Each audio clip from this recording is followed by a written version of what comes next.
وزیر اعلیٰ سہیل آفریدی نے خیبر پختونخوا میں بڑی انتظامی تبدیلیوں کا فیصلہ کر لیا۔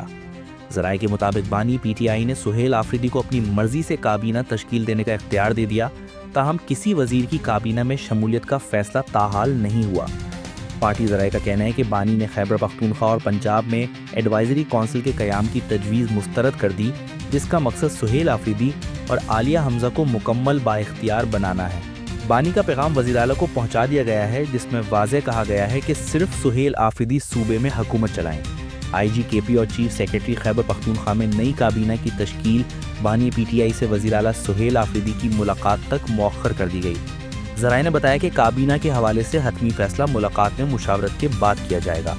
آئی جی کے پی اور چیف سیکرٹری کو بھی تبدیل کیے جانے پر غور ہے۔ نیا آئی جی کے پی قبائلی اضلاع سے تعینات کیا جا سکتا ہے۔